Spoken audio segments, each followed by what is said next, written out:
Hello, I'm Teresa Hansen. Welcome to this week's edition of Clarion Energy News. Here are the stories. Story number 3. Canadian Prime Minister Justin Trudeau announced last week that there will be a federal system in place to put a price on carbon pollution beginning in 2019. The system will be rolled out in Ontario, New Brunswick, Manitoba, and Saskatchewan.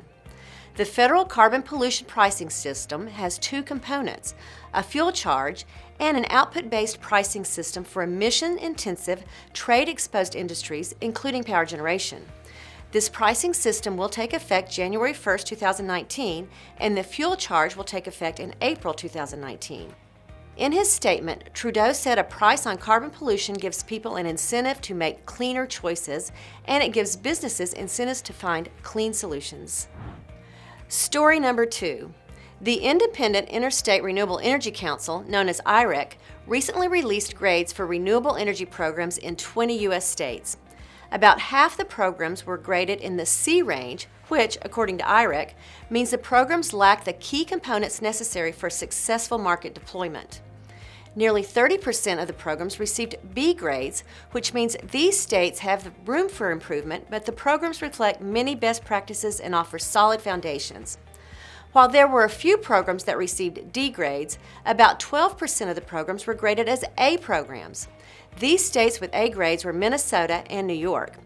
IREC said they have incorporated almost all identified best practices required to achieve success.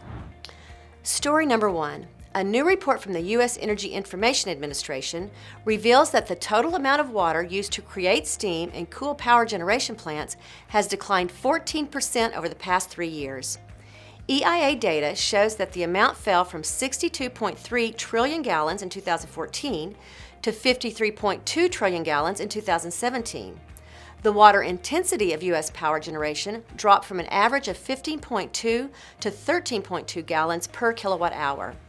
The EIA report says that the decline in water withdrawals from rivers, lakes, aquifers to cool equipment and fill boilers was mainly due to the increase in renewable energy and natural gas-fired generation. Wind and solar require almost no water, while gas-fired combined cycle power plants withdraw substantially less water per kilowatt hour than coal-fired plants. Renewable energy projects, environmental technologies, and policy, as well as power plant efficiency, are covered not only in this newscast, but also along with many other important topics at PowerGen International, which is scheduled for December 4th through the 6th. So, be sure to check out the website at www.power-gen.com to learn more about the event and to register for it. PowerGen International will take place in Orlando, Florida, USA. I hope to see you there.